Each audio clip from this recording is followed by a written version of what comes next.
수업 진행하겠습니다. 네, 아침, 어제보다는, 어제 1교시였는데, 어제 오신 분들도 계시고, 또 새로 오신 분들도 계시고, 이게 마지막 수업입니다. 사실 수업은 오늘이 마지막이에요. 네, 이제 뭐, 여러분들이 따로 또 이제 요청을 또 해줘서, 뭐, 수업을 한 번 더 할 수도 있습니다. 뭐, 제가 일부러 수요일에 목요일에 비워놨는데, 이게 딱히 요청이 없다면 오늘이 마지막 수업이라서 되게 좀 기분이 좀 싱숭생숭하네요.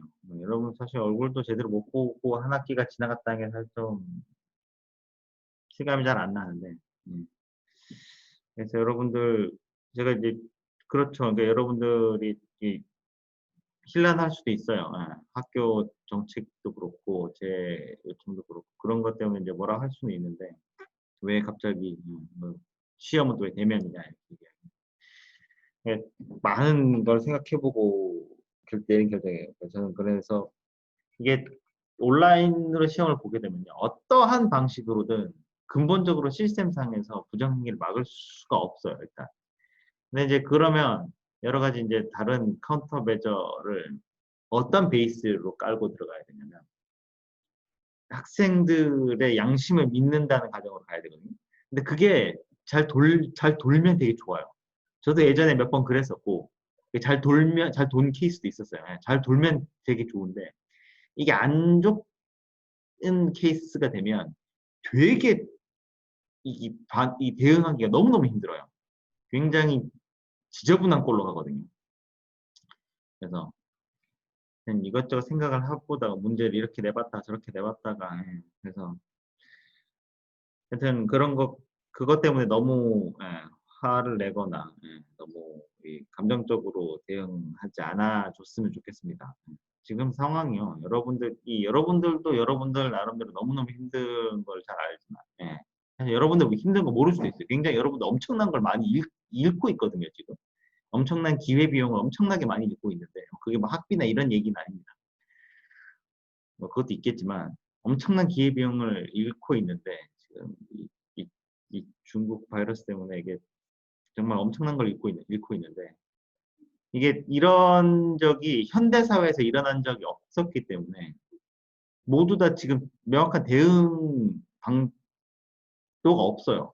어떤 문제든 여러분 계속 여러분들이 그때 왜 과제하면서 그런 거 많이 느끼지 않았어요? 이게 처음 했던 과제보다 한 번, 두 번째 했던 과제가 주제가 다르더라도 더 나은 과제가 나오고 또 같은 과제라면 내가 오늘 이렇게 딱 틀을 잡아놓은 거, 그 다음날 와서 이렇게 또 살을 붙이고, 다음날 또 살을 붙이고 하는 게 점점점 뭔가 좀 달라지는 게 있잖아요. 사람이 원래 그렇거든요. 사람이 그래서 지금까지 문명을 이렇게 온 거거든. 근데 이제 지금이 그런 시기인 거죠. 그러니까 완전히 지금은 아무 어떤 매뉴얼도 없는 상황이에요. 해본 적도 없고, 겪어본 적도 없고, 가본 적도 없는 상황이라 다들 이런 거에 좀 힘들어합니다. 어떻게 대응해야 되는 게 여기서 이제 진짜 민낯이 막 드러나기도 하죠. 원래 참 그렇습니다. 하여튼 그래서 되게 좀 아쉽긴 한데 어쨌든 수요일 목요일에 일단 시험이 있긴 있으니까 내 목이 사라지네. 그 시험이 있으니까 그때 뭐 마스크를 꼈지만 여러분들 그래도 한 번이라도 여러분들 경기를 한번 볼 수 있지 않을까. 뭐 사실 뭐 다른 그러니까 제가 만약에 제 수업만 그렇다면 또 되게 막 저걸 했을 수도 있을 거거든요. 근데 이제 저 수업 말고도 다른 수업 하시는 분들은 이제 그 실시간 수업을 많이 보신다고 해서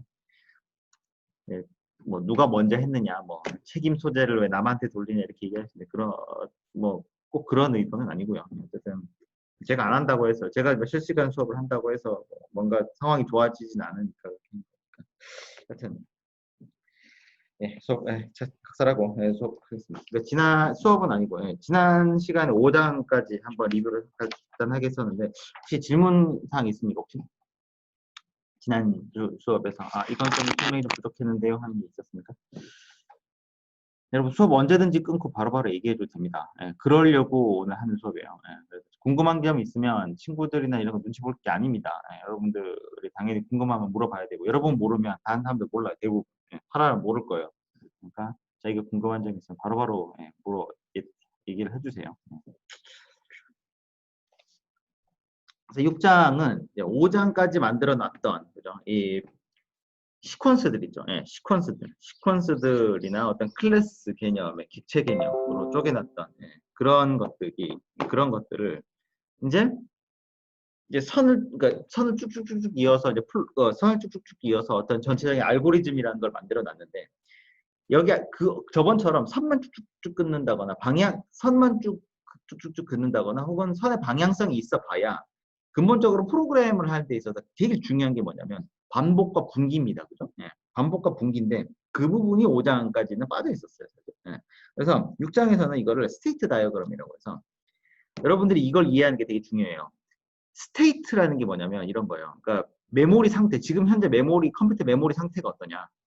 그러니까 여러분들 뭐 좀 이따 7장 하겠죠. 7장인가 8장인가 하겠지만 그 메모리 상에 어떤 데이터가 들어간 스테이트, 그 상태. 그거를 여러분 한번 쭉 봤었잖아요. 그죠? 예. 그걸 과제도 해봤어 보고. 아, 이런 식으로 메모리 저장이 되는구나가 이제 과제하면서 명확하게 딱 왔었죠. 머릿속에 딱 그려졌었잖아요. 예. 틱택도 할 때도 똑같았어요. 그러니까 이전 상태도 중요하지만 그러니까 이전 상태에서 지금 상태가 된 거예요. 그러니까 돌을 어디에 놓느냐에 따라서 이전 상태에서 지금 상태로 전이하는데 여러분이 그 스테이트라는 개념을 잘 이해해야 됩니다. 여러분들이 뭐 요즘은 사람이 그 주문을 잘 안 받고 이제 기계가 또 주문을 많이 받죠. 키오스크 같은 걸로. 그 사업이 굉장히 뜨고 있는데 지금 사업이 좀 편중돼 있어서. 키오스크에 가보면 여러분들이 키오스크에서 어떤 이제 뭔가를 주문을 할 때 키오스크 화면은 여러분들이 뭔가 선택을 하고 어떤 이 입력을 주는 거에 따라서 화면이 다음 스테이트로 계속 바뀌잖아요.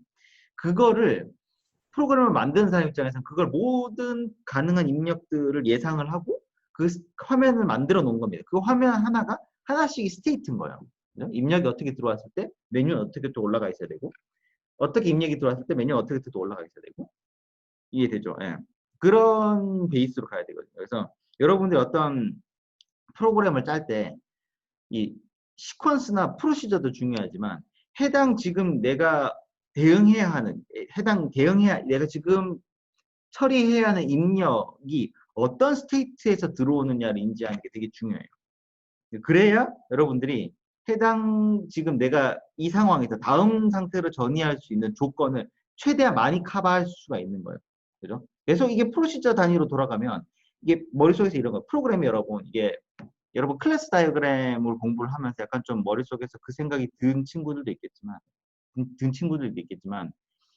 이전에 이 시퀀스 다이어그램에서는 혹은 시퀀스 다이어그램 같은 경우에는 이 시퀀스 다이어그램이라기보다 그 뭐라 그러냐 그 앞에 뭐라 그랬죠? 이 용어가 생각이 안 나네. 그 어디 갔냐? 그 알고리즘 사고에서 이게 아니고 더 전인가?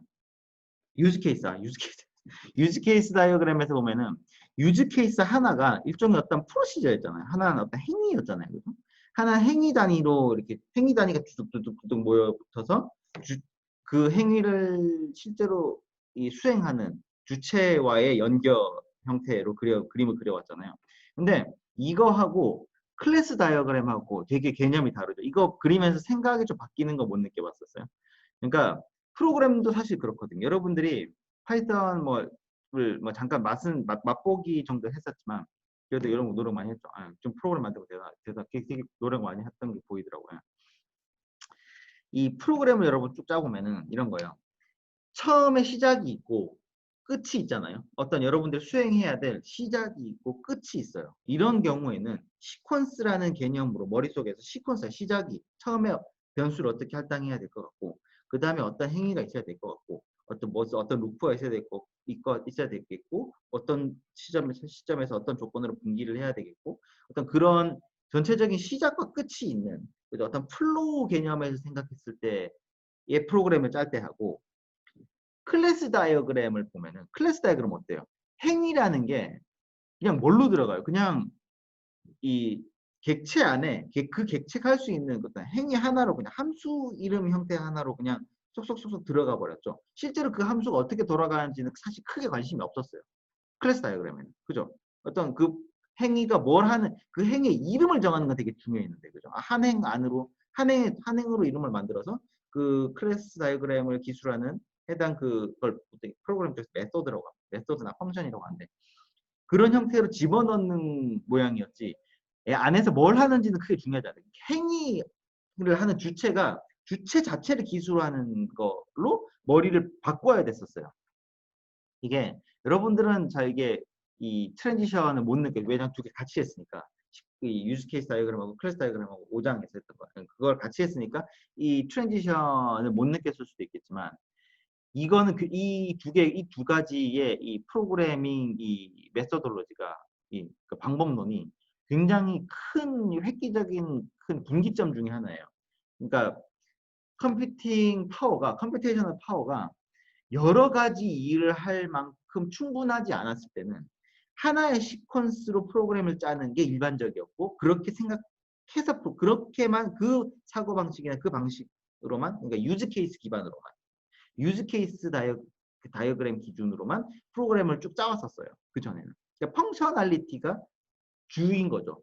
누가 뭐 어떤 펑션을 수행하느냐가 중요한 게 아니라 그 함수의 내용물만 중요했던 거예요. 그러니까 결국은 네가 뭐 할 건데 시작이 있고 끝이 있지 않느냐. 그쵸? 예. 그래서 시작과 끝이 있으니까 결국은 처음에 뭘 하고 그 다음 무슨 행위를 다 하고 그 다음에 끝을 맺으면 끝나는 거 아니냐. 행위야 뭐 누가 중요한 게 아니죠. 뭐 행위가 여러 명이 될 수 없으니까 그때 컴퓨팅 파워가 많지 않았기 때문에 그래서 여러분들이 태어나기 이전에 이제 제가 뭐 90년대 중반, 90년대 초중반에 제가 한참 이제 뭐 이런 쪽 뭐 공부를 많이 할 때 그때는 컴퓨터 학원이 되게 인기였었어요. 90년대 초만 해도. 예.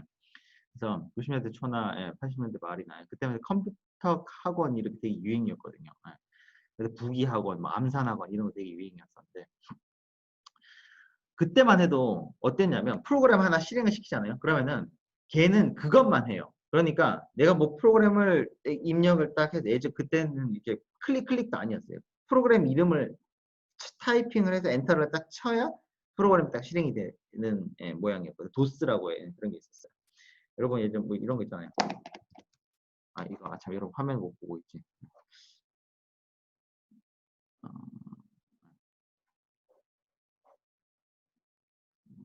네.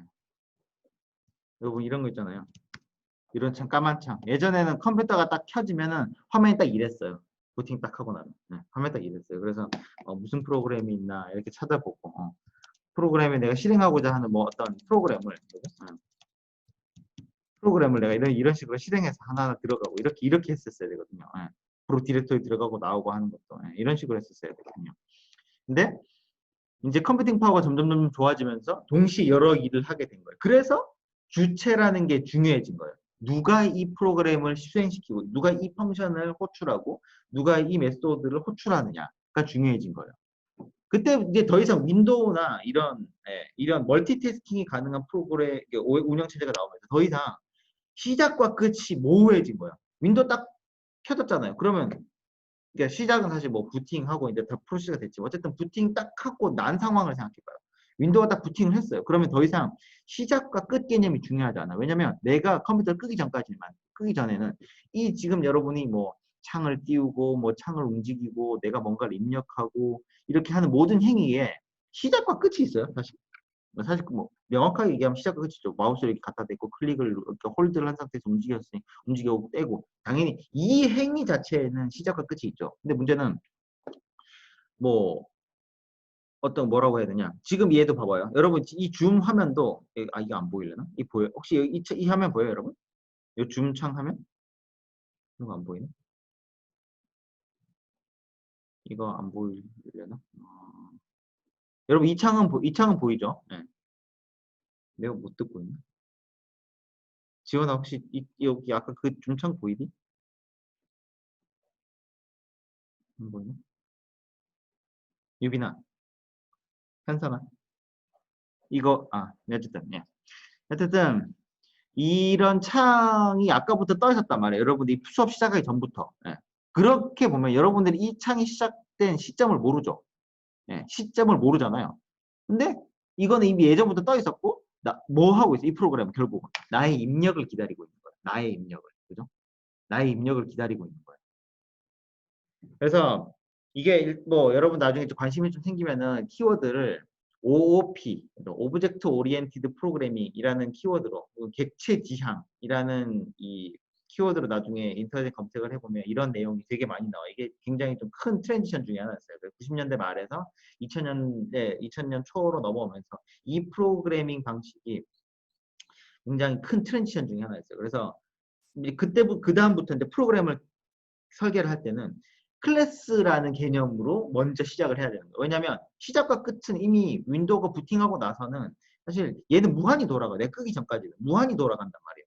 그죠? 제 입력을 무한히 기다리고 있고 제가 X자를 눌러서 저장을 하고 이 프로그램을 종료하지 않는 한 이 프로그램은 무한히 돌아가고 있는 거예요. 기본적으로 무한 루프가 하나 돌고 있는 거란 말이에요. 그러니까 시작과 끝 개념이 되게 모호해지다 보니까 이제부터는 누가 어떤 펑션을 호출하느냐가 더 중요해진 거예요. 펑션이 호출되는 건 준비가 다 돼 있는 거고 이미. 그죠? 안에 있는 내용은 그렇게 중요하지 않아요. 누가 그 함수를 호출하느냐. 어떤 마우스가 누가 여기 이 슬라이드를 클릭하고 누가 슬라이드를 클릭하고 누가 이 메뉴를 클릭하고 있죠. 지금 여기서는 마우스인데 마우스 포인터인데 그죠? 그 행위가 더 중요해진 거예요. 그래서 여러분 5장에서 그 개념을 잘 이해를 하고 넘어왔다. 6장에서는 이제 그 내용을 정리를 해주는 겁니다. 이제 여러분들이 프로그램을 짜는 데 있어서 어떤 개념이 머릿속에서 어떤 식으로 생각을 해야 되는지가 이제 나오니까 6장부터는 이제 스테이트 다이어그램이라고 해서 여러분들이 결국은 이 두 가지를 아우르는 그죠? 프로시저와 스테이트 이 객체 그 행위를 하는 그 객체 그 두 개를 한 이 이 프로시저나 어떤 다이어그램에다가 넣으려면 스테이트라는 개념이 필요한 거예요. 그래서 스테이트라는 개념은 언제든 함수를 수행할 준비가 되어 있고, 그죠? 왜 그 얘기는 내 지금 스테이트에서 다음 스테이트로 넘어갈 준비가 되어 있다는 거죠. 그래서 내가 입력에 따라서 이전 스테이트에서 지금 스테이트로 왔고, 지금 스테이트에서 다음 스테이트로 갈 수 있는 개념이 있는 거고. 그래서 스테이트라는 개념은 시작과 끝이 없어 사실, 그죠? 이거 그냥 있는 그대로잖아요. 지금 현재 상태는 어떠냐? 지금 이 파워포인트 창도 그렇죠. 지금 제가 여기 이 찾기 이 에디트 박스를 클릭해서 여기 드랍다운 메뉴가 딱 내려왔어요. 드랍다운 내려온 이 상태. 현재 이 상태. 그죠? 어떤 세 번째 슬라이드가 화면에 메인 윈도 안에 떠 있고 일단 이 상태에서 내가 찾기 이 메뉴에 있는 에디트 창을 클릭을 한 다음에 그죠? 아직 입력을 하지 않은 이 상태. 이런 거의 프로그램을 어떤 여러분들 사용하는 어떤 프로그램이 가질 수 있는 엄청난 수의 이 모든 스테이트를 커버할 수 있도록 여러분들이 이제 프로그램을 짜야 되는 거죠. 그러기 위해서 이제 상태 다이어그램이라는 게 나왔고 6장의 내용은 사실 그죠? 그래서 이거를 이제 기술하는데 필요한 어떤 이제 다이어그램을 그리는 기술적인 내용들 주로 이렇게 했었어요. 그죠? 핵심은 여기서 분기문과 반복문을 다이어그램 안에서 그릴 수 있다는 게 핵심이었어요. 그래서 사실 이제 스테이트 다이어그램만 제대로 그리게 되면 실제로 여러분은 코딩을 하고 있는 거하고 똑같은 겁니다. 그래서 스테이트 다이어그램을 보고 이해하는 게 중요해요. 이게 좀 관심이 있어서 공부를 좀 해본 친구들은 그 6-5라 6 그림 6.11 그죠? 예. 물의 전이에 대한 다이어그램 여기 슬라이드에 있었나? 슬라이드에 없네. 예. 있네. 예. 지금 이 스테이트죠. 이 스테이트에 기본적인 요런 스테이트가 그렇죠? 기본 요런 스테이트 그림이 결국 복잡하게 넘어가면 점점점 더 복잡하고 더 많은 상태나 이 입력을 커버할 수 있는 이 완성도로 갈 수 있는 거죠, 여러분들이. 여기서 지금 이 스테이트로 넘어올 수 있는, 지금 이 스테이트로 올 수 있는 조건들이, 그 이전 스테이트는 어떤 스테이트가 있느냐. 그죠? 고장난 화면이, 어떤 화면에서 사실 고장이 날 수 있는 화면으로 갈 수 있죠. 카드 인증에서 고장이 갈 수도 있고, 준비로 가다가 고장이 갈 수도 있고, 이런 걸 예외 처리라고 해요. 이런 걸 예외 처리라고 합니다. 그래서 여러분들이 프로그램을 짤 때, 여러분들이 구구단 짤 때는 제가 이 예외 처리 부분을 안 봐요. 근데 이 다이아몬드 그리는 거에서는 이제 그 배점, 이게 채점 할 때 예외 처리 상황을 봅니다. 왜냐면 6장이 지났기 때문에.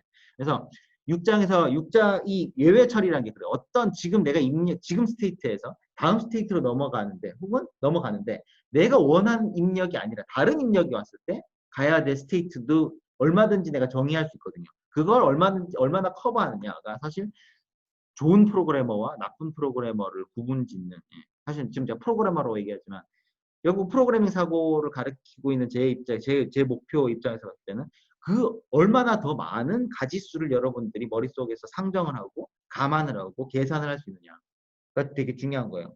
여러분들이 만약에 뭐 무역 일을 하게 됐어요. 상대방과 무역 일을 하기 위해서 일반적으로 보통 어그리먼트를 많이 하죠. 너와 나랑 이제 이런 거 있죠. LC 같은 거 발행할 때. 여러분 LC 발행하는 프로세스 제가 저번에 한번 설명한 적 있죠. LC 발행하는 프로세스 봤어요. 그러니까 해당 은행이 나는 이게 사실 이거가 어디랑 연결되냐면 제가 챕터 12에서 설명했던 거 완전 이어져요. 그러니까 내가 이 사람한테 물건을 팔려고 해요. 나는 물건을 갖고 있고 이 사람은 돈을 가지고 있어요. 서로 만날 수가 없고 딱 어디 야적장에 딱 앉아가지고 와가지고 자 트럭 뭐 우리의 마피아들이 뭐 거래하는 거죠. 오밤중에 그죠. 자 물건 가져와. 물건 딱 주고 자 돈 가져와. 돈 가져와. 총 딱 겨누고 있으면서 그죠. 그렇게 물건을 교환할 수 있는 게 아니라면 결국은 나와 너와의 어떤 그죠? 어떤 12장에서는 그 얘기했었죠. 보안 채널을 만드는 게 핵심 타겟이 됐었고 거래에 있어서는 그죠? 어떤 누군가가 손해를 보지 않기 위한 어떤 중재자가 필요했던 거예요. 그죠? 그래서 중간에 LC를 발행하는 은행이 있었던 거죠. 그죠? 네, 그 얘기를 했었거든요. 그래서 6장 이게 좀 많이 좀 복잡해져. 그래서 6장 내용은 해당 스테이트 다이어그램을 그리기 위한 어떤 기호라든가 그런 어떤 프로시저에 대해서 얘기를 하고 있고 중요한 거는 상태 다이어그램, 스테이트 다이어그램에서는 마른 목골의 형태의 분기문이 들어가게 되고, 그죠? 화살표, 이 마른 목골의 분기문에 의해서, 이 분기문이 조건 연산을 수행한단 말이에요. 이 조건 연산을 수행함으로 인해서 나는 이제 루프를 만들 수 있어요. 그죠? 반복을 할 수 있는 형태를 띌 수 있게 됐단 말이에요. 그 이전까지만 해도 반복이 안 됐어요. 왜냐하면 처음부터 끝까지 쭈르륵 내려오니까요. 조건 연산하고 조건 연산 방향 일방적으로 쭉 내려오니까 분기라든가 반복 이런 게 안 됐어요. 그죠? 네. 그 이전까지 수도 코드에서는 그런 거를 고려는 했었지만 다이어그램 형태를 그리지 못했잖아요. 6장에서는 그런 형태를 다이어그램을 그릴 수 있도록 그러니까 그런 걸 UML이라고 한다. 앞에 그런 내용이 좀 있죠. 그러니까 여러분 UML도 한번 찾아보면 이런 그림을 그리기 위한 어떤 문법이 있어요. 파이썬도 언어 문법이죠.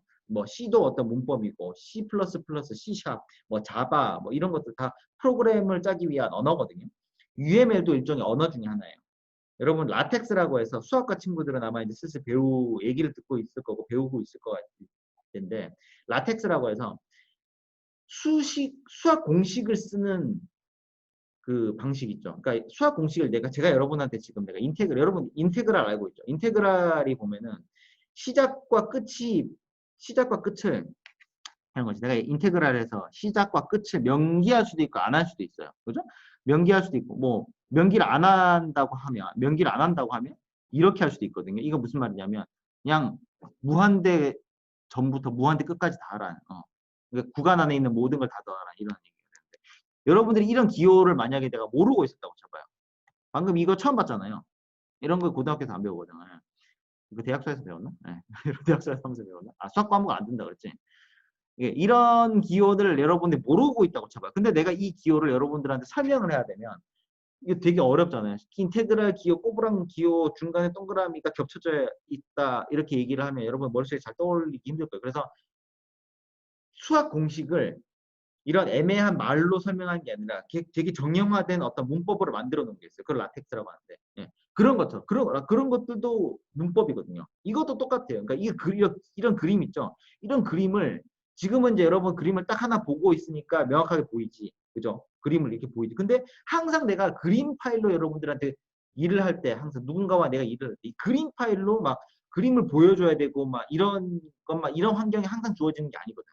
그래서 이런 그림을 그리기 위한 언어가 있어요. 그래서 줄을 쭉쭉쭉 쓰는 거예요.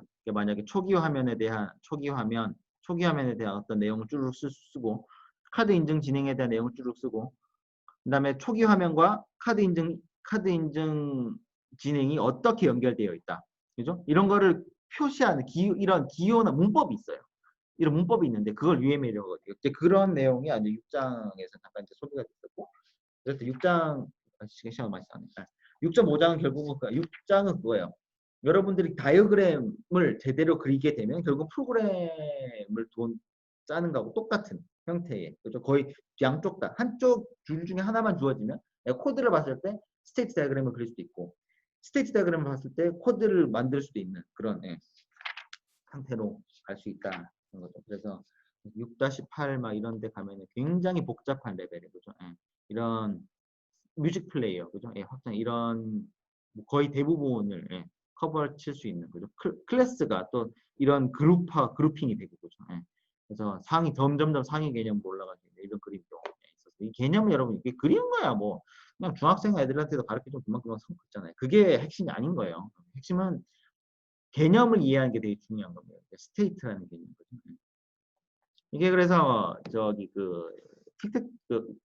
과제 얘기를 잠깐 하면 틱택토 과제를 했을 때 스테이트 개념을 이해를 못해서 제가 첫 번째 힌트를 줬단 말이에요. 그러니까 총 가능한 이론적인 상태수는 몇 개나 되느냐, 가지수는 몇 개가 되느냐 이렇게 물어봤단 말이에요. 그래서 19,000개로 나왔어요.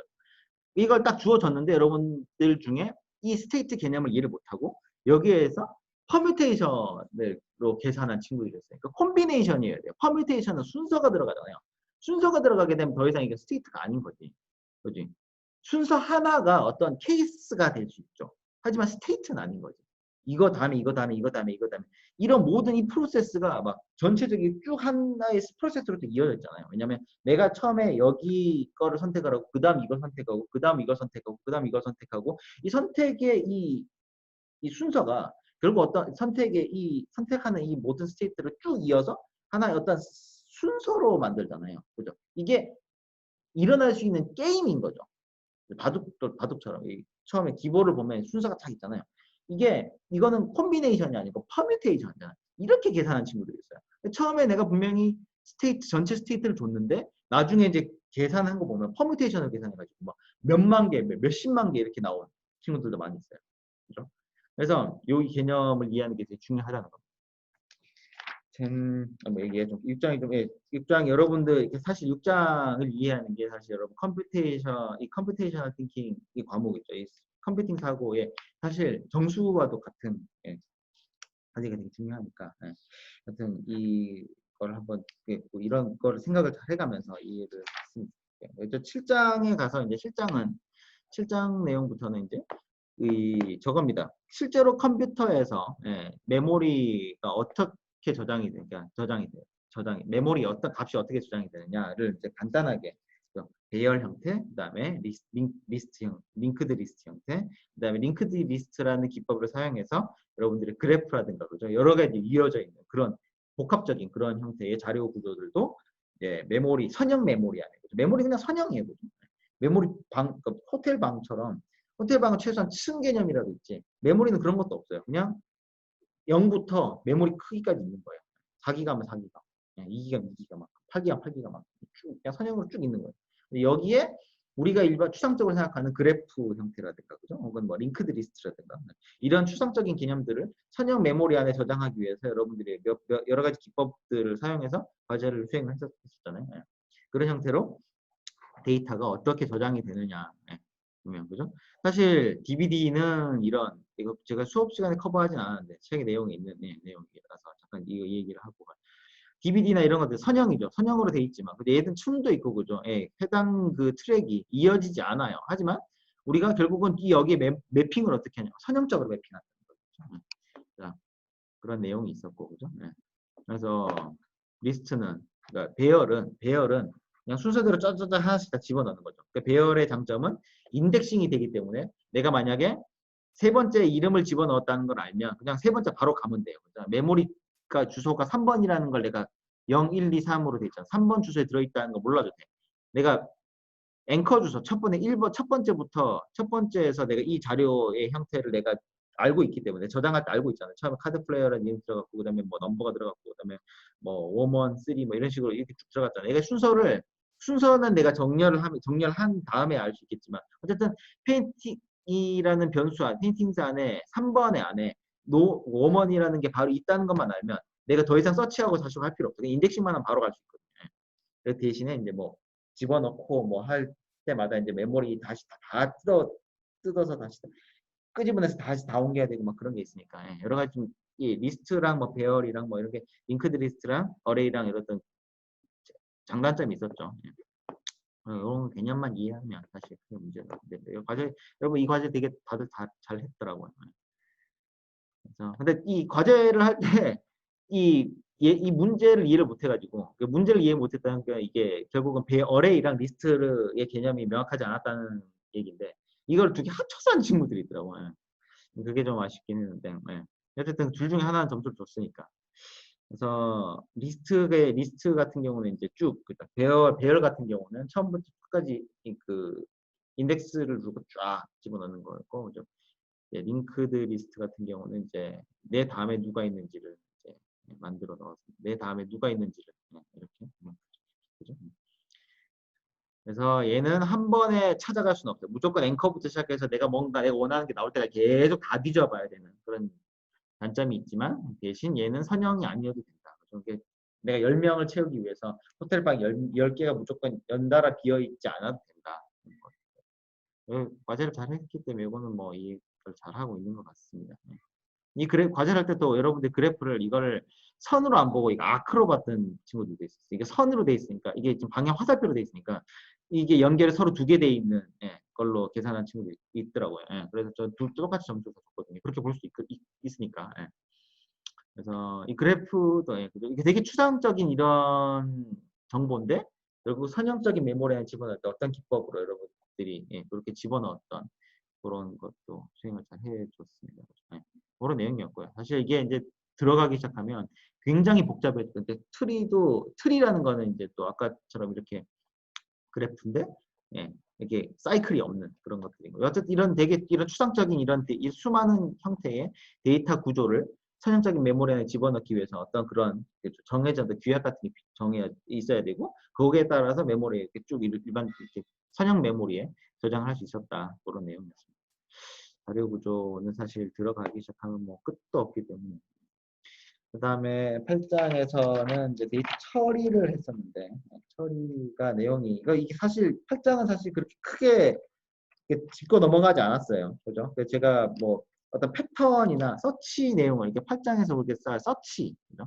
서치하고 정렬, 서치를 안 했고요. 정렬했구나. 그죠? 정렬을 이제 하면서 여러분들이 이제 자료를 어떤 식으로 처리를 하고 바꾸고 하는 그런 내용들을 커버를 좀 했었는데 뭐 책에 있는 내용이 제가 책에 있는 내용을 많이 안 짚고 넘어갔다. 그 얘기는 여러분들 굳이 꼭 이해할 필요는 없다는 겁니다.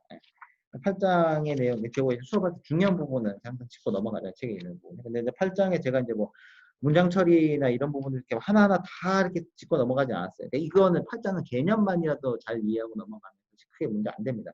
프로그램에서는 이런 식으로 서칭을 하고 이런 식으로 표기를 하고 한다는 부분을요. 근데 이제 어쨌든 여러분들이 어떤 식으로 서칭을 하고 어떤 식으로 정렬을 하는지를 알아야, 그죠? 알아야 이게 얼마만큼의 복잡도를 가지고 있는지가 감이 오니까요. 그죠? 그런 부분은 여러분 개념을 좀 갖고 가야 돼요. 혹시 질문 있습니까? 특히 8장. 8장에 혹시 여러분 혹시 질문 있었어요? 질문 있어요? 질문 있습니까? 없습니까? 없어서 안 하는 거 맞죠, 여러분? 진짜 없어서 안 하는 거 맞죠? 시험 문제 계속 좀 수정하고 있는데 걱정돼요. 여러분들이 지금 질문 안 하기 때문에 다 이해했다고 봐야 되는 거지. 그게 좀 걱정이긴 한데 뭐 질문 없습니까, 여러분? 9장은 제가 따로 안 짚고 넘어갔습니다. 9장은 제가 딱 안 짚고 넘어갔어요. 9장을 안 짚고 넘어간 이유는 뭐냐면 9장은 여러분들이 그 과제를 하면서 어느 정도 충분히 커버를 했다고 생각했기 때문에 제가 딱히 안 짚고 넘어갔습니다. 9장이 결국은 이 9장은 뭐냐면 여러분들이 만들어 놓은 프로그램 있죠. 그러니까 여러분들이 프로그램 만들기 위해서 처음에 프로그램만 만들기 위해서 몇 가지에 있던 그러니까 여러분들이 만들어야 하는 지금 여러분들 만들어 달라고 요구 받던 이 프로그램을 만들기 위해서 설계가 들어가죠. 이게 뭐 예를 들어 뭐 키오스크 생각을 해보죠. 여러분들이 이제 돈가스 집에 갔어요. 키오스크 딱 앞에 가면은 키오스크 맨 처음에 무슨 화면입니까? 초기 화면이죠. 초기 화면. 고객이 그러니까 이 돈가스 집 사장님이 여러분들한테 이제 요청을 하는 거죠. 이 제품을 만들어줬으면 좋겠는데 우리가 요청하는 것들을 정리를 해서 이렇게 드리겠습니다라고 이제 주면은 어떤 식으로 나오냐면 유저 다이어그램이라든가 그죠? 그런 것들을 먼저 정리를 해내죠. 당연히 돈가스 사장은 프로그램 짜거나 이런 걸 만든 사람이 아니기 때문에 여러분들한테 어떻게 요구하냐면 초기 화면이 있었으면 좋겠고요. 그다음에 초기 화면에서 이제 입력 바로 이제 그다음 화면이 이제 메뉴 쫙 나왔으면 좋겠고요. 거기서 어떤 메뉴 클릭하면 이제 장바구니에 들어가서 결제하면 그렇게 되게 해주세요. 뭐 메뉴 이런 거 뭐 선호하는 모양은 뭐 동그라미가 기준이 됐으면 좋겠어요. 이런 굉장히 두리뭉실하고 해석할 수 있는 경우의 수가 엄청나게 많은 이런 것들 여러분들을 이거를 다 커버하는 프로그램 짤 수 없겠죠. 그죠? 왜냐면 여러분들이 만든 키오스크는 제한된 컴퓨팅 파워를 갖고 있고 제한된 메모리를 갖고 있고 제한된 저장 능력을 갖고 있단 말이에요. 다 커버할 수 없어요. 그러니까 여러분들이 커버할 수 있을 만큼 이제 쳐내야 됩니다. 쳐내야 됩니다. 그러니까 여러분들이 하나하나 명확하게 해야 되는 거죠. 자, 그럼 초기 화면에 뭐 띄워드릴까요? 어떤 걸 띄워드릴까요? 초기 화면에 무슨 버튼 몇 개가 있어야 되고, 그죠? 어떤 몇 개의 버튼이 있어야 되고, 그죠? 그 다음에 버튼에 따라서 그 다음 화면으로 넘어가야 되는데, 그죠? 어떤 화면으로 넘어갈 거냐? 그러니까 뭐냐, 어떤 버튼 눌렀을 때 메뉴 고르는 버튼, 혹은 어떤 버튼 눌렀을 때 뭐 전체 가격만이 나와 있는 메뉴, 이런 메뉴들이나 이런 모드 스테이트들을, 그죠? 스테이트 여러분들 다 정해야 됩니다. 입력 가능한 가지수도 여러분들이 다 정의를 해야 되고요. 이렇게 정의를 해서 하나하나 따져서 들어가는 거죠. 그죠? 총 만약에 입력이 가능한 게 40개가 나왔다. 그죠? 한 화면, 이 화면에 해당 화면, 어떤 화면인지 모르지만 어떤 화면에서 총 들어올 수 있는 입력이 40가지가 나왔어요. 버튼은 총 10개가 있고 메뉴가 한 보통 20개 정도 있고 그다음에 뭐 이 키오스크는 여러분의 목소리도 듣고 여러분들의 얼굴도 시선도 보고 뭐 다 봐요. 뭐 온도도 보고 체온도 보고 뭐 이런 거예요. 그래서 추천 메뉴를 띄워준다거나 그런 기능이 있을 수도 있겠죠. 그래서 이 화면에서 총 입력이 들어갈 가지수는 40개예요. 그죠? 그러면 여러분들이 이렇게 다 정의를 해서 프로그램을 짰어요. 프로그램을 짰으면 이걸 검증을 해봐야 될 거 아니에요. 진짜 제대로 도는지 안 도는지 검증을 해봐야 될 거 아니야. 그럼 검증을 하기 위해서 여러분들은 어떻게 이 프로그램을 효율적으로 검증을 할 거냐. 그죠? 검증을 할 거냐. 그래서 이 구장의 내용은 그런 겁니다. 그래서 여러분들이 만들어 놓은 프로그램에 입력이 들어가는데 그 입력을 어떻게 커버할 거냐. 40개를 다 집어넣어야 되냐. 아니면은 40개 중에 공통된 입력이 있는 거예요. 이 입력을 집어넣어서 테스트를 한 결과가 그 다른 유사한 이 같은 펑션을 사용하는 입력인데 이 입력이 다른 펑션의 어떤 스테이트나 비헤이비어나 이 시퀀스도 커버를 치는지를 고려해 보는 겁니다. 요즘은 최근은 이제 사실 거의 대부분의 프로그램들이 사람이 이제 테스트를 하는 경우도 있지만 요즘은 거의 대부분 기계가 테스트를 해요. 더 이제는 예전에는 그런 알바 되게 많았어요. 알바도 있었고 제가 뭐 대학교 때 이제 아르바이트를 할 때는 그런 이 아르바이트들이 종종 있었어요. 많지는 않은데 어떤 개발하는 회사에 제품이 나오는데 이 제품을 하루 종일 정말 또라이 같은 그런 사용자가 이런 입력을 할 것 같다는 거예요. 거의 모든 입력을 다 때려보는 거예요. 이 버튼도 눌러보고 이 버튼도 눌러보고 이 버튼 같이 누를 일이 없는데 같이 한번 눌러보고 막 별의 별 입력을 다 집어넣어 보는 거예요. 그래서 문제를 찾는 거예요. 그런 걸 버그라고 하죠. 그런 걸 버그를 찾아서 이제 다 리스트를 해요. 리스팅을 해. 이 버튼 같이 눌렀을 때 프로그램 뻗습니다. 뭐 트레이가 딱 나왔는데 제가 트레이를 이렇게 쥐고 있으니까 바로 프로그램이 뻗습니다. 뭐 이런 식으로. 나는 이렇게 버튼 눌러서 이 화면이 나오게 해야 되는데 이 화면 안 나오고 다른 화면 나옵니다. 이런 식으로. 그렇게 사람이 커버 칠 때가 있었거든요. 근데 이제는 더 이상 그게 안 돼요. 예, 이제는 쓰는 시스템도 너무너무 복잡해졌고 시스템들이 지원하는 기능도 너무너무 많기 때문에 이제는 굉장히 크리티컬한 거의 마지막 단계에서 사람이 하는 경우를 제외하고는 대부분 이 입력 가능한 숫자에 대한 이 입력을 가능한 수의 입력을 그걸 입력 벡터라고 하거든요.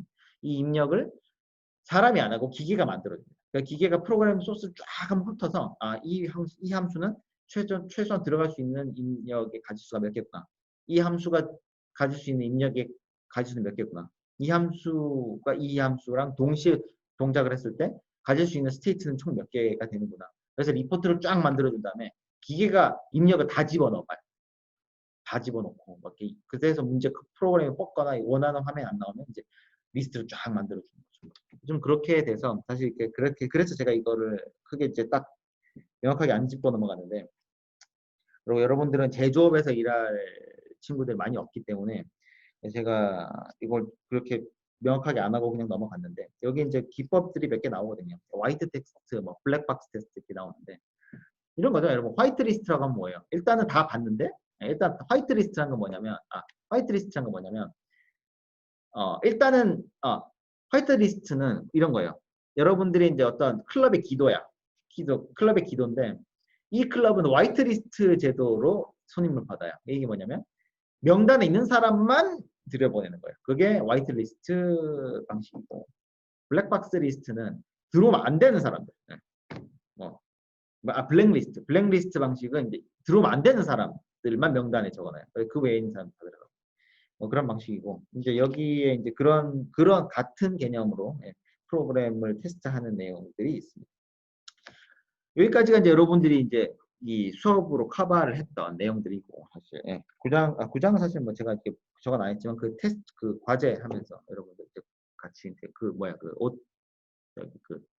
틱택토 과제를 하면서 여러분들이 충분히 이 훈련을 하게 됐고, 그래서 이제 여러분들이 이제 수업한 내용을 이제 대부분 이제 저 어제 해서 이제 한번 쭉 중요한 부분을 쫙 커버를 맞다. 12장 있구나. 12장.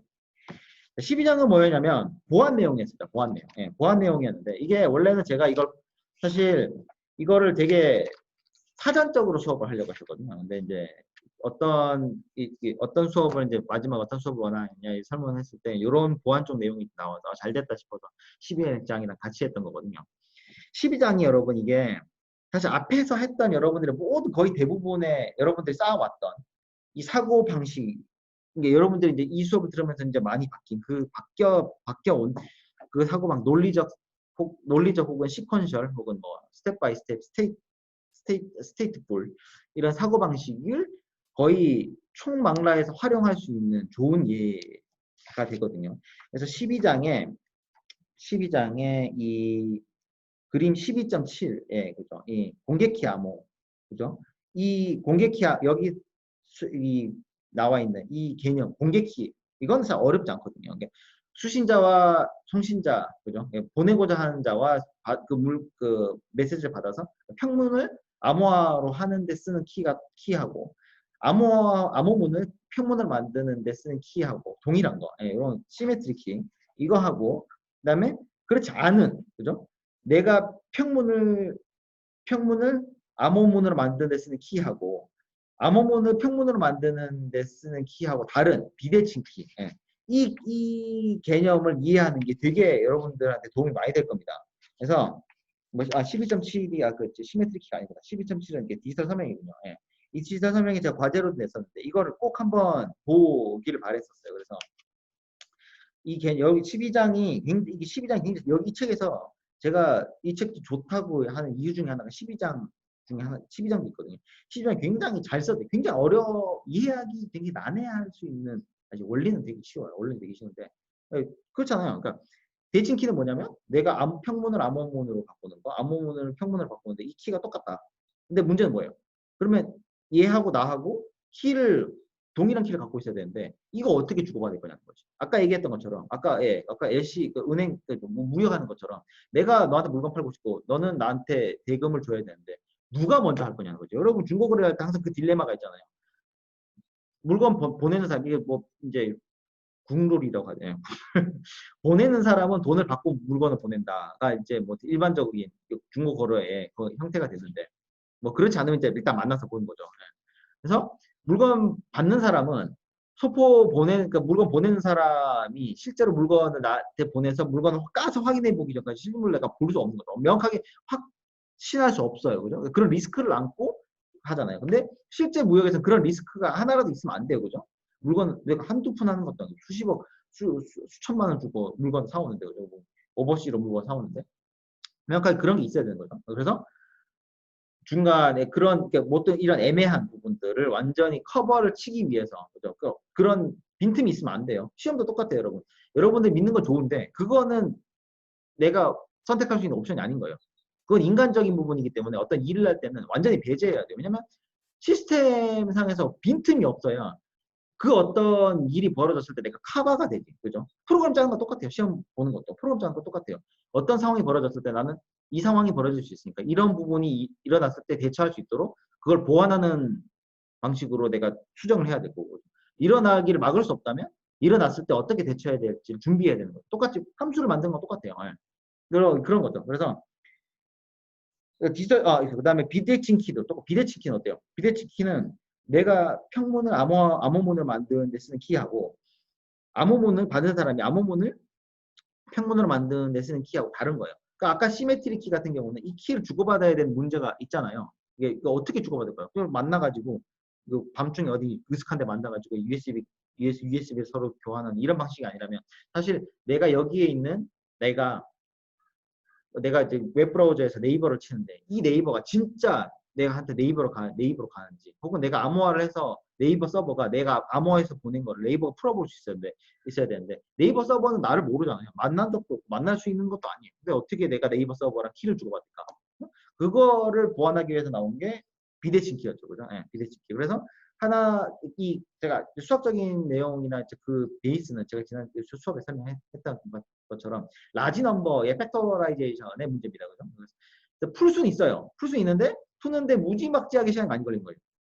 두 개의 큰 소수가 그죠? 두 개의 큰 소수를 곱해서 나온 이 숫자만 가지고 두 소수를 유추해내기 힘든 거예요. 그래서 이 두 숫자를 이제 하나는 공개키, 하나는 비공개키 이런 식으로 만들어 놓는 거죠. 뭐 기법은 사실 수학적 기법은 여러분 몰라도 되는데 어쨌든 원리를 알아야 되거든.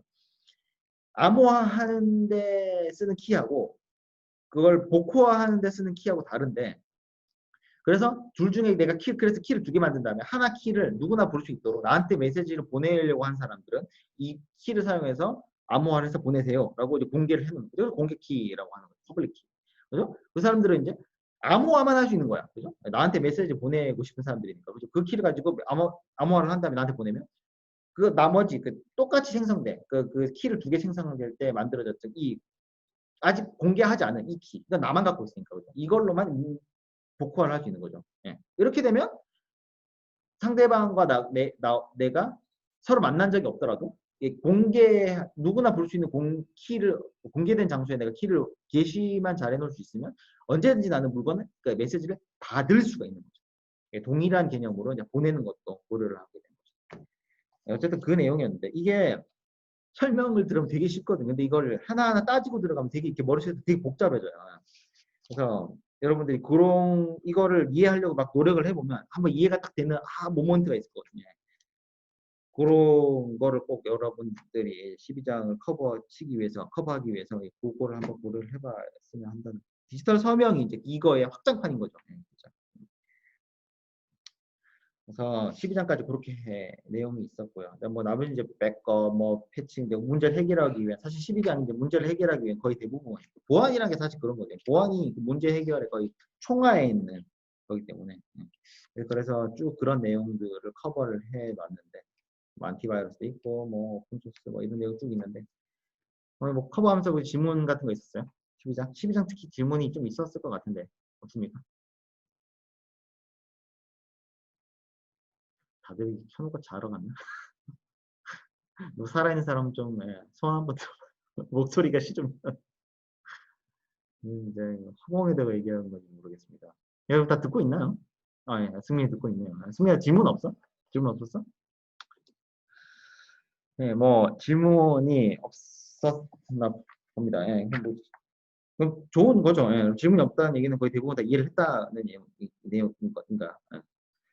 그리고 그래서 지난번에 이제 컴퓨터의 10번, 그죠? 컴퓨테이셔널 파워, 계산에 대한 얘기를 잠깐 했었는데 이거 사실 뭐 안에 있는 내용들이 사실 내용이 좀 어렵긴 한데 지난 시간에 했던 내용에 잠깐 커버를 하고 그 다음에 11장 내용을 좀 10장 내용을 마지막으로 좀 커버를 좀 하고 그 다음에 제가 얘기했던 컴퓨터의 내용까지 얘기를 하고 보겠습니다. 지난번 내용이 컴퓨터를 고르는데 뭐 그런 데 필요한 뭐 CPU라든가 그런 종류에 대해서 얘기를 했었는데 이게 결국 왜 있는 거냐면 여러분 컴퓨터가 여러분 이제 프로그램을 짜보면 여러분들 그 특히 그 구구단 한번 짜보거나 구구단이나 혹은 그 이 피라미드 만드는 거 한번 해보니까 어땠어요, 여러분? 프로그램 짤 때 한 번에 되던가요?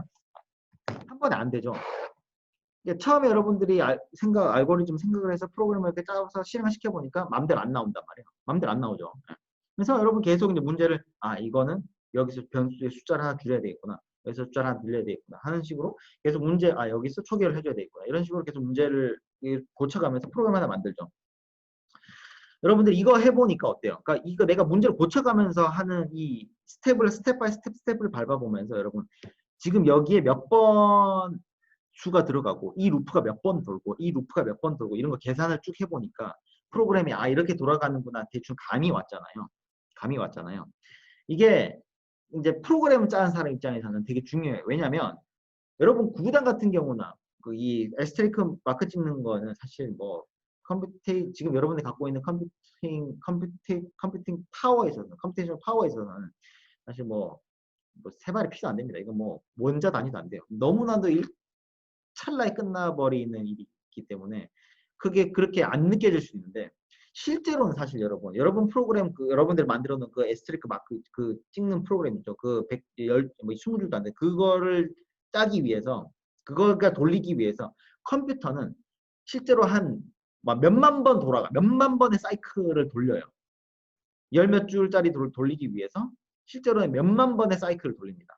왜냐면 여러분들이 한 행 만들어 놓은 거 있죠. 뭐 비교하는 거. 당장 뭐 A가 B보다 큰가를 계산하기 위해서 그 연산하기 위해서 컴퓨터는 어떻게 수행하냐면 A랑 B랑 비교를 해봐야 되잖아요. 근데 컴퓨터는 비교할 수 있어요, 없어? 제가 CPU는 뭐만 한다 그랬죠? 더하기만 할 줄 안단 말이에요. 그러니까 A랑 B랑 더하기만 할 줄 아는 놈이 A랑 B랑 큰지 작은지 어떻게 분간해요? 어떻게 분간하겠어? 방식이 어떤 방식이 있을까요? 여러분들이 아마 머릿속에 떠오르는 방식이 A에서 B, B에서 B 둘 중에 하나 빼보면 되지 않습니까? 맞습니다. 그런 식으로 하거든요. 그래서 A에서 B를 빼봐요. 빼보고 이게 음수가 나오나 양수가 나오나 혹은 0이 나오나 이 세 가지를 보는 거예요. 그래서 A에서 B를 빼려면 어떻게 해야 되냐면 메모리에서 A를 갖고 와야 돼요. 메모리에서 CPU 안으로 메모를 갖고 와야 되죠. 갖고 와야 돼요. 그 내장 프로그램 개념이라는 게 그거잖아요. 그 내용이잖아요. 프로그램이 메모리 안에 있어야 전체적인 이 수행이 쫙 한 번에 수행이 되잖아요. 여러분이 프로그램 짠 것처럼. 그래서 메모리에서 A 값을 갖고 와. 메모리에서 받고. 그 다음에 B도 갖고 와야 되니까 B도 메모리에서 가서 B에도 박아. 그 다음에 A에서 B를 빼야 되니까 CPU를 가져와야 되죠. 일단. 그래서 이제 갖고 온 거를 이제 연산하기 위한 레지스터 앞으로 딱 갖고 오고. 그다음에 B도 앞으로 딱 갖고 오고. 그 다음에 촥 빼요. 빼는 걸 연산하기 위해서 또 한 4, 50번 쭉 CPU가 쭉 돌아가서 뺀 결과가 딱 나왔어요. 나온 결과가 이제 얘가 음수냐 양수냐 0이냐를 알아야 되겠죠. 그럼 뭐 이것도 어떻게 똑같이 자 이게 음수냐 양수냐를 알려면 이제 뭐 우리 저번에 그 숫자 기술 표현했던 것처럼 맨 끝 첫 번째 자리를 마이너스로 두면 그죠? 그 마이너스로 두면 그걸 0이냐 1이냐 그걸 봐도 되고 그때 그 숫자 되게 앞에 수업이 있었는데 그렇게 해도 되고 그거가 안 되는 CPU들은 똑같이 이 작업을 어떻게 해? 이번엔 똑같이 또 빼봐야 돼. 똑같이 빼보는 거예요. 이걸 또 0 기준으로 빼보는 거지. 뭐 이런. 그래서 값이 똑같이 나오면 똑같이 음수가 나오면 이거는 음수구나. 다르게 나오면 이건 양수구나. 이런 식으로. 그러니까 실제로는 무지막지하게 많이 돌아가거든요. 사실. 이게 찰나라서 그렇지. 그래서 그랬잖아요. 제 컴퓨터도 지금 1초에 2.2, 2.232기가, 3.3기가 막 이렇게 돌아가요. 이게 뭐 한 1초에 30억 번 막 뭔가 계산하고 있단 말이에요. 20억 번. 그러니까 이런 게 티가 안 나는 거죠. 몇만 번 정도 티가 안 나는 거죠. 근데 이제 결국은 그래 봐야 여러분 결국은 아무리 빨라 봐야 결국은 한계가 있어요. 그죠? 일본에 만약에 1초에 30억 번 계산하는데 만약에 내가 30억 번 계산을 해야 답이 나오는 문제를 줬다면 컴퓨터는 결국 1초가 걸리겠대요. 내가 클릭을 딱 하고 1초 후에 답이 나온단 말이에요. 그죠? 그럼 내가 프로그램을 제대로 못 짰어요. 되게 못 짰어. 쓸데없이 막 루프도 많이 돌고 쓸데없는 연산을 많이 하게 만들어 놓으면 1초 걸릴 거를 막 2초, 3초 걸리게도 만들 수 있단 말이에요. 이게 못 만들면. 그러니까 잘 만들면 그 반대가 되겠죠. 잘 만들면 되게 늦게 돌아가던 거를 되게 빨리 돌아가게 만들 수 있을 거예요. 그래서 이런 이 복잡도나 이런 개념, 이런 복잡도가 사실 이게 책에서는 그 얘기 나오는데, 그래서 이런 거죠. 그러니까 여기 책에서는 먼저 서치나 그런 거를 이제 예를 들어서 설명을 해놨는데, 이런 겁니다. 만약에 이런 거죠. 내가 만약에 뭐 100개짜리 배열에서 제가 서치를 해야 된다고 생각을 해봐요. 근데 이 배열이 정렬이 안 돼 있습니다. 정렬이 안 돼 있어서 결국은 내가 어떻게 해야 돼? 결국 100번 다, 그러니까 99번을 뒤져야 돼요. 뭔가 찾으려면. 최악의 경우, 워스트 케이스가, 그죠? 워스트 케이스가 어떻게 돼요? 99번 뒤져야 되는 거. 그죠? 내가 찾고자 하는 게 맨 마지막 자리에 있으면 결국은 나는 99번 찾아야 돼. 그래 마지막 하나 남은 게 내가 찾는 거라는 걸 알 수가 있으니까. 그죠? 최 최적의 케이스는 베스트 케이스. 베스트 케이스는 얼마죠? 베스트 케이스는 얼마예요? 1이죠. 처음에 찾자마자 바로 나오는 거. 네. 이런 케이스죠. 그러니까 이 프로그램, 내가 이제 100개의 배열에서 뭔가를 찾는 데 필요한 그 이 컴퓨테이션, 그러니까 뭐 계산 용량, 필요한 계산 용량. 100개의 배열에서 뭔가를 찾는데 순차적으로 이렇게 정리를 안 된 놈을 찾는데 필요한 컴퓨팅 용량은 이렇게 되는 거죠. 99번이 될 수 있고 한 번이 될 수 있는데, 그죠? 맥시멈 99번이잖아요. 안 최고치 않고. 그러면 얘는 99번짜리, 그러니까 99번의 사이클을 먹어야 되는 펑션으로 분류를 하는 겁니다. 동일하게 만약 이런 거죠. 내가 만약에 비밀번호를 알아내야 된다고 쳐봐. 내가 어떤 자물쇠의 비밀번호를 알아내야 돼. 여러분 돌리는 비밀 자물쇠 여러분 안 익숙하죠? 익숙한 친구도 있고 아니 써본 친구나 있을 건데 어쨌든 이런 거예요. 그러니까 만약에 여러분들이 주로 많이 봤던 자물쇠가 이런 거죠.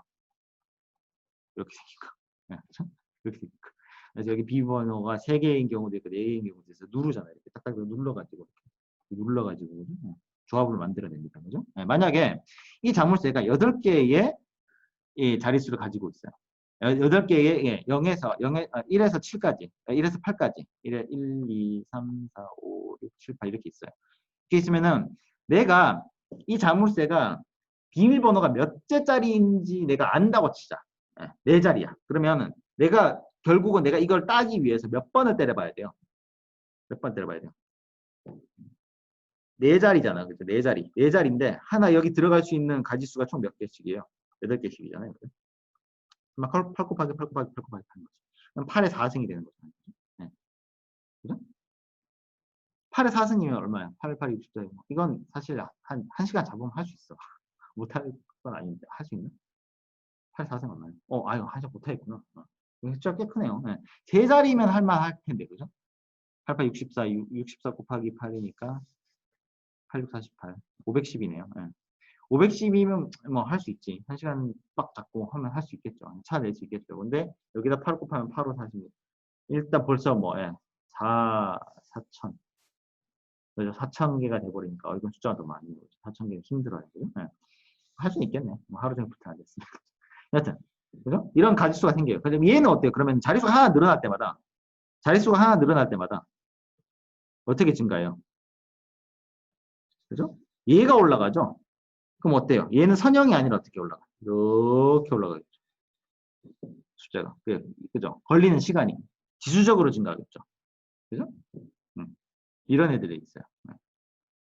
그러니까 아까 같은 경우는 그러니까 뭐 여기 얘네들 있죠. 얘는 내가 만약에 101 이게 1000개다. 그러면 얘는 몇 개가 돼요? 999가 되죠. 1이 되고. 그죠? 그럼 얘가 1000개가 늘어났으면 1000개가 그러니까 100개에서 1000개가 늘어난 만큼 얘도 어때요? 99에서 999까지 되니까 얘는 선형이에요, 선형. 그죠? 이게 리니어하게 올라간단 말이에요. 그죠? 근데 얘 같은 경우는 이 숫자의 자릿수가 늘어나면 늘어날수록 지수적으로 증가해요. 그죠? 그래서 비밀번호 길게 하라는 얘기가 이겁니다, 여러분. 비밀번호 한 자리만 늘려도, 그러니까 7자리에서 8자리로, 8자리에서 9자리만 늘려도 엄청나게 복잡도가 증가한단 말이에요. 여러분 비번 알아내기 힘들어져요. 그래서 비밀번호 길게 하라는 게 이런 겁니다. 그런 내용이 10장 내용이에요. 10장의 이제 컴퓨테이셔널 파워의 내용이에요. 그래서 여러분들이 결국 그래서 제가 이걸 갖고 뭐 할 건데요. 결국 여러분들이 이거를 어떨 때 활용할 수 있냐면 여러분들 컴퓨터를 사거나 할 때 활용할 수가 있게 되겠죠. 그러니까 여러분들이 컴퓨터를 사는데 내가 지금 얼마만큼의 컴퓨터가 필요한지 감이 안 올 수 있단 말이에요. 그죠? 네. 그래서 그런 거를 할 때 여러분 이런 걸 생각을 하면 그러면 내가 만약에 이런 거죠. 자, 컴퓨터를 내가 만약에 고르는데 몇 가지 여러분 고려해야 될 게 항목들이 있죠. 컴퓨터가 결국은 이제 CPU, 램, 그다음에 IO라고 해서 입출 력 장치 이런 것들로 기반이 되고, 그다음에 성능에는 이제 CPU, 저번 시간에 얘기했던 CPU 그런 걸로 보면 돼. 저번 시간에 얘기했던 그 야근한다는 게 뭐냐면 결국은 이런 거예요. 여러분들이 컨시스턴트하게 쭉 어떤 동일한 작업을 쭉 하느냐, 아니면은 평소에는 되게 느리게 돌아가는데 제가 만약에 뭐 순간적으로 프로그램을 팍팍팍팍 돌린다거나 아니면 꼭 내가 어떤 뭐 필요할 때 이런 거죠. 내가 막 영상을 본다. 그러면은 동일한 작업을 1시간 내도록 하는 거잖아요. 이런 애들은 야근할 필요가 없는 거야. 이건 야근이 아니에요. 야근을 해야 된다면 갑자기 일이 몰렸을 때를 얘기하거든요. 그래서 갑자기 그러니까 순간순간에 CPU를 많이 써야 되는 그런 작업들을 많이 하는 사람들이면 i3 갖고는 안 돼요. 올라가야 돼요.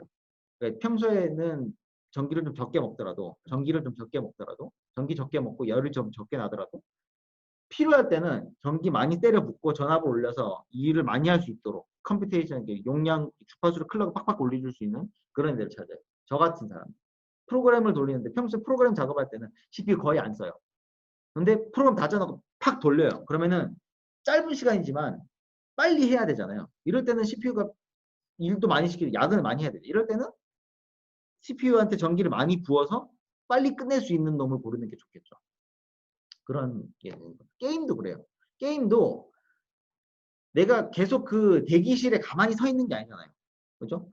대기실에 가만히 있을 때는 CPU 별로 안 쓰다가 이제 게임하러 들어가면 이제 막 순간적으로 확 화면을 돌려야 될 때도 있고, 막 필요할 때 이제 조절 팍 해서 총을 탁 쏴야 될 때도 있고, 막 그런 게임을 많이 하잖아요. 그런 친구들은 CPU도 좋은 게 필요해요. 왜냐하면 내가 마우스를 움직일 때마다 CPU가 계산을 빨리 해야 되니까 그럴 때 팍팍팍 올라가는 거예요. 계산이 양이. 들쭉날쭉하죠. 이런 것들, 이런 일을 하게 많이 한다면, 예, 그래서 i7, i5, 최소한 i5, 좀 돈 있으면 i7, 이런 거 써야 돼요. 돈이 많다. 나는 돈이 많고, 뭔가 빠방하게 하고 싶다. 그럼 i5 하는 거.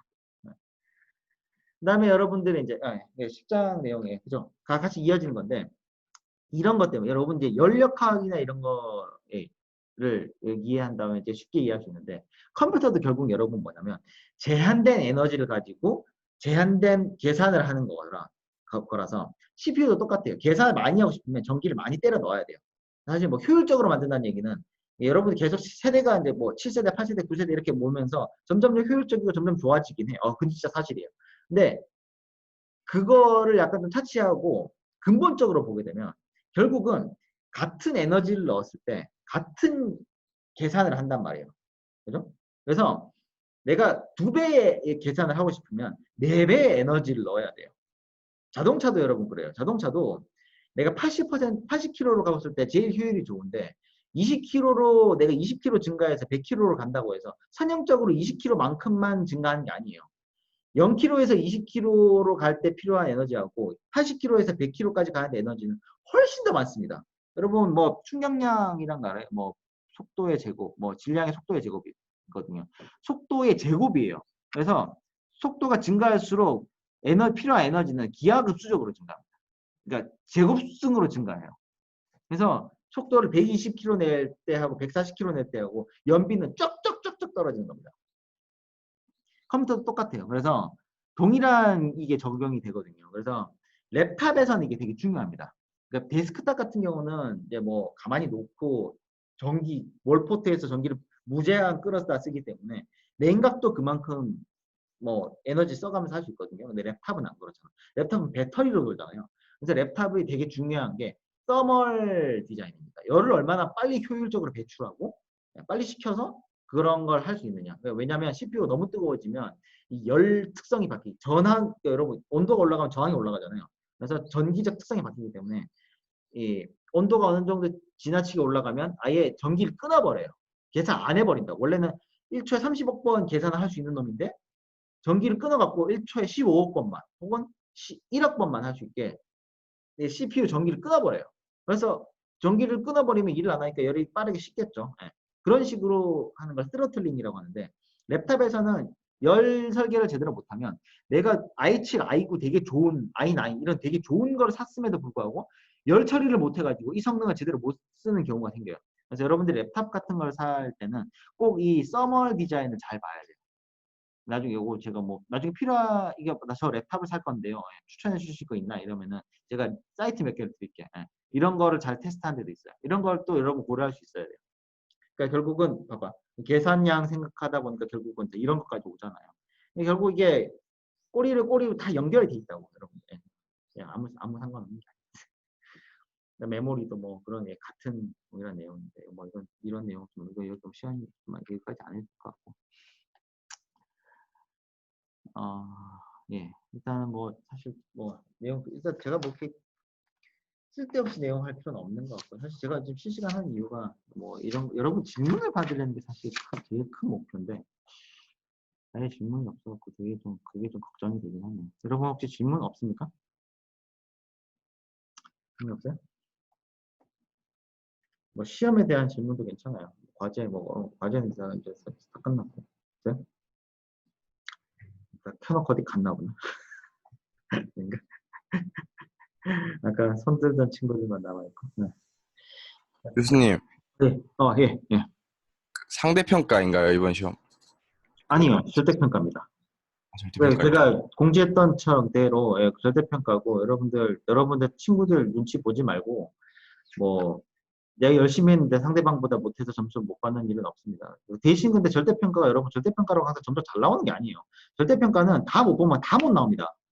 예, 그래서 뭐 이렇게 안 그래도 내 얘기하는 이유가 저번에 지금 연구실에 이제 학부 연구생들도 그 얘기를 하더라고. 예. 절대평가라고 사람들이 이제 막 안심해서 뭐 되는 경우가 많다고 그런 얘기. 하여튼 예, 뭐 절대평가에는 아니 절대평가예요. 예. 그래서 여러분들 다 잘 받았으면 예, 다 시험을 잘 보면 다 좋은 점수 줄 수 있어요. 그게 되게 좋은 거죠. 그러니까 원래는 A, B, C, D 비율이 정해져 있거든요.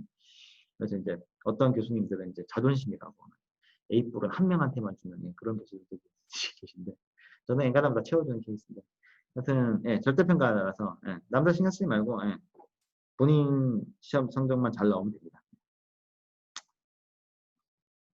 네, 답변이 됐어요? 네. 네. 뭐 다른 질문은 없습니까? 네.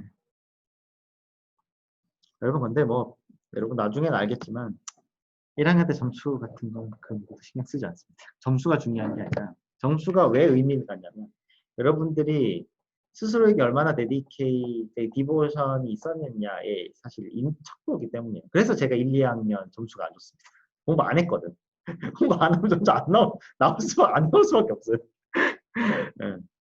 예, 참 그렇게 후회가 되는데 지나고 나면 뭐 의미 없죠. 예, 지난 거 후회봐야 의미 없고 예, 앞으로 어떻게 잘할지가 중요해요. 예, 뭐 과제는 제가 빨리 예, 채점을 해서 여러분들 확인할 수 있도록 하겠습니다. 그리고 시험을 보고 예, 그다음에 그 소명할 기간도 있으니까 예, 빨리 채점을 해서 여러분들 소명을 또 받을 수 있도록 준비를 해놓겠습니다. 어쨌든 뭐 5일 안에 끝내야 되는 건 사실이에요. 주말 빼면 3일, 3, 4일입니다. 그래서 시간이 되게 촉박하긴 한데 앞에 이 연기한 것 때문에 촉박하긴 한데 하여튼 그럼 질문이 없으면 예, 수업 여기서 종료하도록 하겠습니다. 여러분 한 학기 동안 정말 고생 많았고요. 네, 여러분들 뭐 월계 축전 제가 안 그래도 그 월계 축전 때 지금 기간 때 제가 그 생각이 좀 많이 나서 네, 월계 축전 사람이 이렇게 달력에 사람 모여 있는 사진을 제가 여러분들한테 보내주려고 하다가 좀 약 올리는 것처럼 받아들여질 수 있어서 안 했는데 하여튼 여러분들 한 학기 동안 이 원격으로 뭔가 이렇게 수업을 진행하고 혼자 스스로와의 싸움이 됐잖아요. 여러분 한 학기 동안 공부 열심히 해줘서 되게 고맙고요. 네, 제가 수업도 잘 못하고 여러분들한테 그렇게 제대로 해준 게 별로 없는 것 같은데 그래서 수업 잘 따라와주고 공부 열심히 해줘서 되게 고맙습니다. 마지막까지 여러분 최선을 다해주길 바라고요. 한 학기 여러분 잘 마무리해서 다음 학기도 잘 할 수 있도록 했으면 좋겠습니다. 여러분 한 학기 되게 고생 많았고요. 다음 시험 시간에 여러분들 저 혹시 뭐 실시간 수업 한 번 더 저 질문 같은 거 하고 싶으면 꼭 얘기하세요. 시간 내서 하면 되니까요. 뭐 그때 뭐 밤이든 오후든 뭐 수요일 목요일에 제가 비워놨기 때문에 요청을 해주세요. 그러면 제가 또 질답하면 되니까요. 하여튼 고생 많았습니다. 학기 정말 고생 많았고 고마웠습니다, 여러분. 안녕.